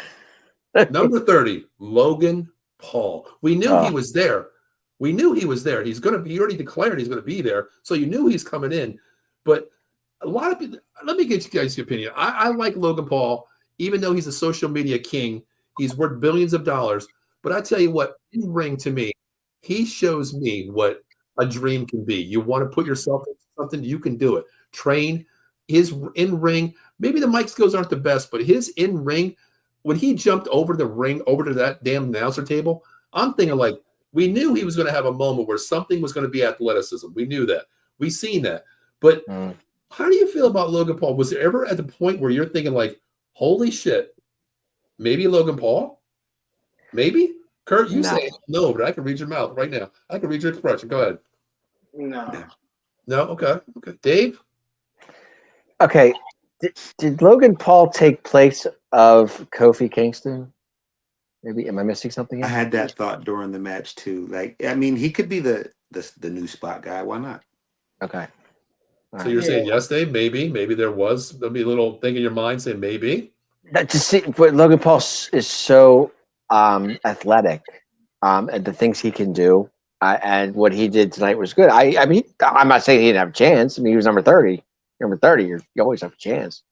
But I didn't see him winning. Too big for him. I think the World Championship is too big for him. Gunther, Cody Rhodes. It's not. You can't have him there. You can have him maybe a IC title, but even but I saw a Kofi moment when he jumped from one to the other. I thought first thing coming to my mind, I was like, Kofi did that, you know. Yeah, but you got to expect that from Logan Paul, though. He's athletic. He can do anything, you know. Well, so is Kofi. Kofi's the same way. I mean, Kofi wasn't there though. If they're going to push him to the moon, in my opinion, you're not going to do it with like the Royal Rumble. No, like, that's like too big of a deal. Yeah, if you push him over the big names that are still in the ring right there, you just pushed him sky's limit. You just dropped him off of Mars. You know what I mean? And like you said, Paul, that like they're gonna keep pushing them like this because it's money, money, money. You know what I mean? And Sure. no matter what, the younger generation like that shit. Like, so they get suckered into it because the internet rules the world almost as much as it like that's where we're at right now. You know what I mean? So for the younger generation, like people love Logan Paul. Like even when I really didn't even really, I'm like, why do you like these dudes? Like, what do they really do that makes you like these dudes? His podcast is really good, so people enjoy that. Yeah. But that's him and his brother on top of the world. This podcast isn't for the younger generation, though. Right. His internet presence is, right, and his drink and stuff because like kids like that drink apparently. Like I didn't even know it was like I didn't think it's good. I love it. I drink it once in a while too. It's good. It's good. I ain't gonna lie. Honestly, I don't think I've ever had a Prime. I don't think I've ever had any flavor. But like I've heard kids like, yo, I want this drink. I want this drink. So it's marketing genius. And like you said, he does. He puts the work in. I don't think there's no way in my mind if I'm going down the list, I'm like, yo, we're going to go ahead and pull the trigger on Paul tonight. And you don't want to deal with 90 million people like, why the fuck did you do that? Yeah, like, now, Larry, hear me out though, real quick, hear me out. A Logan Paul winning the Royal Rumble, would that be a Vince move? No. You don't think so? No, because Vince wants somebody. He wants pause. He wants a meathead on top. Okay. He wants those bigger guys on top. Well, I get that too, but would Vince like pull something like that out of his hat? You think? He'll put him in a story to where he could get the belt on him, but he ain't gonna let him win it at like WrestleMania or something like that. Okay. Gotcha. He's not, Vince. I mean, he's definitely made a lot of moron calls and stuff, but there's certain things he'd have been like, "Hell no, there's no way. Why the hell would I do that?" You know what I mean? Gotcha. Like, so nah, I don't. Okay. I'm sure he probably even wouldn't have been even giving him that much rec right away. Right. He would have been obviously using them because he is smart like that. But he wouldn't have been like, all right, you know what? I'm going to start putting him in these bigger matches because he really can hang. Right. I don't think he would have did that. I want to move on. Just a question. Go ahead, Dave. No, that was my question. That was just. Okay, because you lost me for an hour ago. I'm feeling like you're drunk. I don't know. But anyway, okay. We're at the top 6 now, real quick. We'll say top 6 here. We went from 6 to 3. I want to talk about this 3-man elimination back to back to back. Roman Reigns, Seth Rollins, CM Punk. Yeah. 1, 2, 3. Did you expect that? I did not. I didn't expect Roman Reigns to go out like that. I expected him to at least be last 2, Yes. But it when as it's going down, it's making sense because Roman and Seth are so caught up within each other. They're not worried about nobody else. So that gives them a chance to get them out. So the curb stomp on the outside. I like that. Heyman's expression was number 2. I tell you what, the storyline, screw the bloodline, screw this Cody Rhodes story. It's Seth Rollins, Roman Reigns now. That's what it is to me. All day long. I saw the Shield in the ring, guys. That's what I saw. Especially the cameraman when he sold Roman Reigns in the corner. Seth Rollins on the ground, turned his head. The pan in on Roman's face was like, "Oh shit, we are about to get it for the next couple of months. We are about to get it." Am I right, Larry? Am I right? Thank you for taking the words out of my mouth because that's where I was headed with that. I was going to be like, "Did you guys catch that camera angle? It's the same. It's the same camera angle from WrestleMania." Yes. And it's the 3rd time they've done that camera. They do that camera angle. They literally did that shit on purpose. That's a good call, Paul. I'm glad you got that. Like I was like, man, well, he just took out what I wanted to say. So hey, that's what happens when you watch your time and dropping part-time mobs. You learn. I'm like, damn, I might have to sit this question out because he just gave my answer. No, honestly, once they did that, I'm like, oh man. But to answer your whole question, no, I didn't see them going out like that. But like Curtis said, it made sense. They got so much beef that they'll lose track of everything else going on. 1, 2, and I didn't expect Punk to go out next. Just No, like I didn't either. I did No, not me neither. see. I mean, you went to your final three versus, Jey Uso, John Cena, and Logan Paul. Okay, those were your final three. Mhm. Logan Paul gets outed. John Cena, Jey Uso. Let's talk about the final two here. Let's talk about this. I thought for sure Cena was about to win. I would have never guessed Jey Uso was about to win it. I thought it was just another breadcrumb. Here, let's get you close and then take it away. Kurt, when he got kicked with that kick on the outside of the ring and Cena was just holding on by the fingertips with a toenail, I'm thinking like, okay, is he falling? When he pulled himself up, I'm thinking in my mind, there ain't no way he's coming back from that and going to let him lose. Cena is going to win this Royal Rumble. Mm-hmm. I really thought that right there. Larry, what about you? Final two. Man, I did not see it coming, man. It honestly still took a second for me to register. I was just like, they pulled the trigger right now.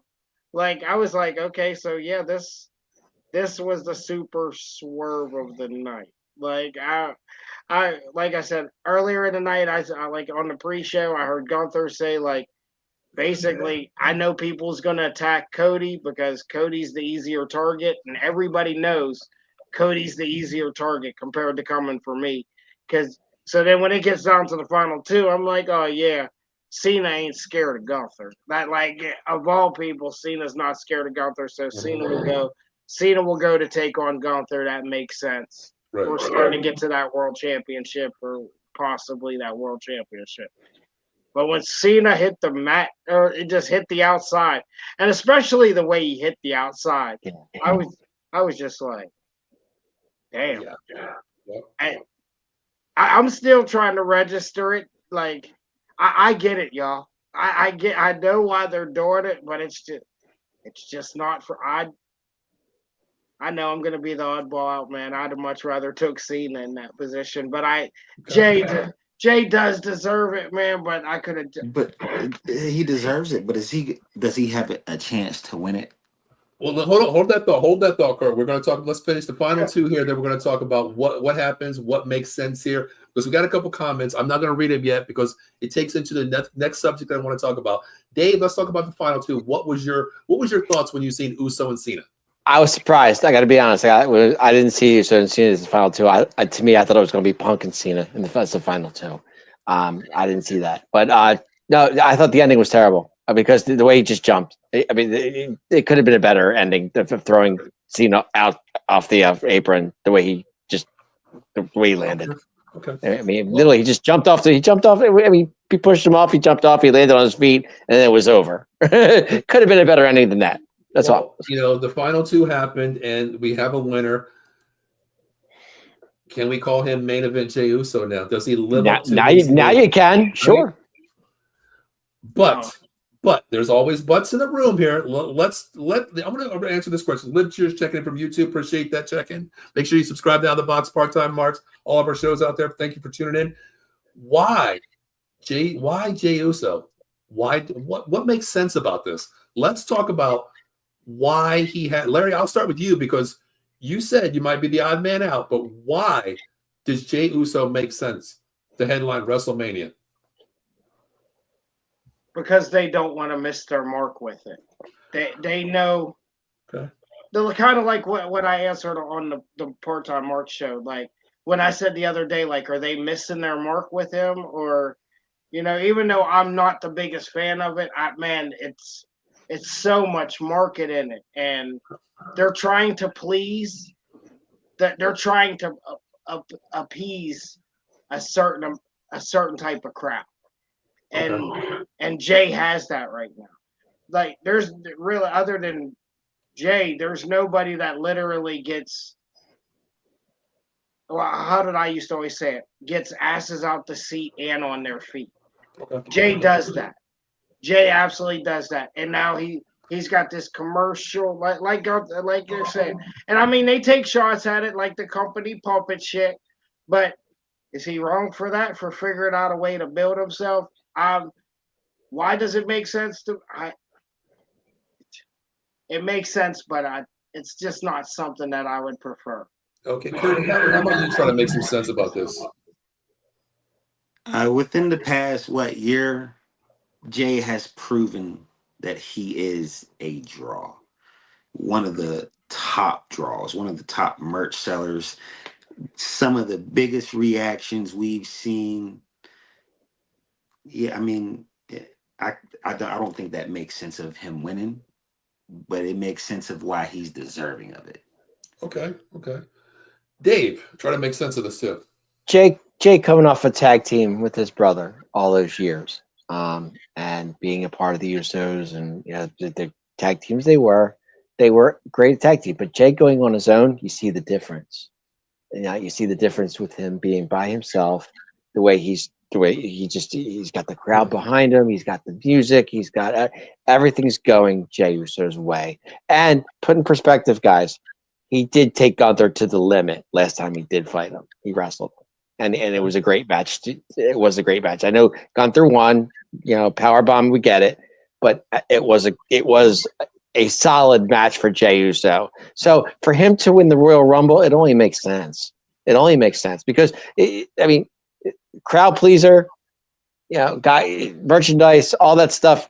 Everything's going Jey Uso's way. So for him to for the Royal Rumble, kudos to him, man. He deserves it. But let me ask you all three of this.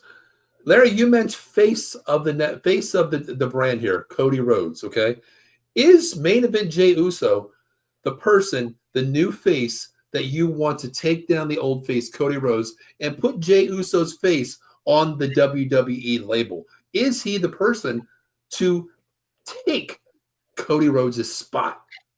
He can't because for one, because of the microphone skills, you can take him completely everywhere. You can put him on the Today Show.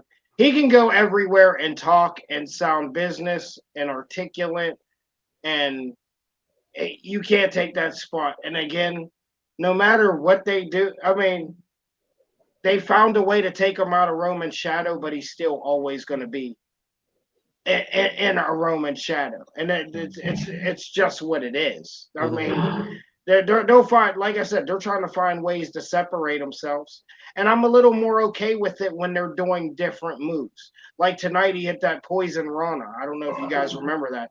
He hit that Poison Rana in the middle of the So it was kind of like, all right, you're trying to step your game up. It's just not super kicks and punches, because I can't deal with that. Like, if you're going to have to add a little bit more, and we know they can wrestle, but you're going to have to add a little bit more to your moveset to be more marketable and actually give us a reason, people wouldn't be asking questions like this, like why Jey Uso? Because I kind of feel like that too.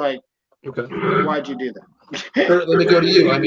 Is Jey Uso the face of the network here? Where I see Cody Rhodes out there shaking hands, kissing babies, running for president. Where I don't see Jey Uso that way. Can he take the WWE and take the torch and keep it just like Cody Rhodes, in your opinion? The torch ain't up for grabs, so that's not even going to happen. He's not even going to go anywhere near Cody in that title. Cody's position is solid, whether he has the title or not. He's the face. Okay. Dave, same thing. You agree? I agree. I agree with Kurt on that. Yeah, he's definitely Cody's definitely the face. But like I said, for Jay to do what he did tonight and the crowd's with him and everything, it's a good spot for him right now. It just is. Okay.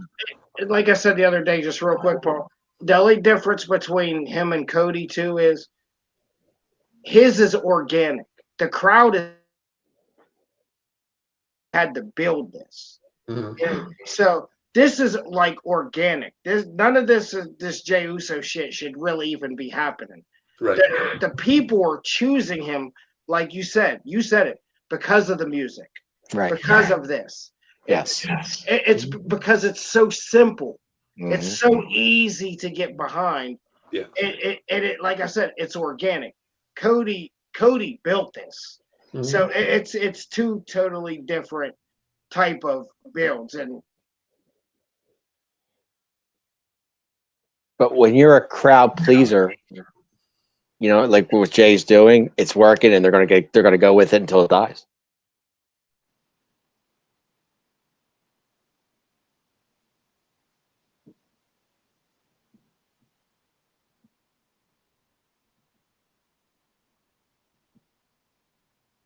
Guys, we froze. What's wrong? What's up? Yeah, I don't know what's going on. Is it just me and you? That's what it looks like right now. Are you with me? Yeah, I mean, where we at? Where are we at? Where'd you go? I lost you. You guys there? Kurt? Come on, guys. What's up? Anybody? Everybody frozen except me. I'm still here. All good. Anyway, great Royal Rumble tonight, guys. Show was phenomenal. I loved it. Looks like it's just me. Where is everybody tonight? What's going on?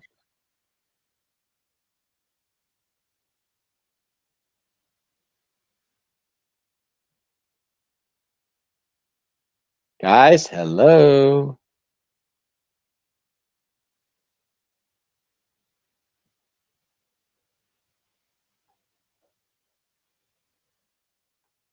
He froze. I'm still here, guys. Everybody's still here. So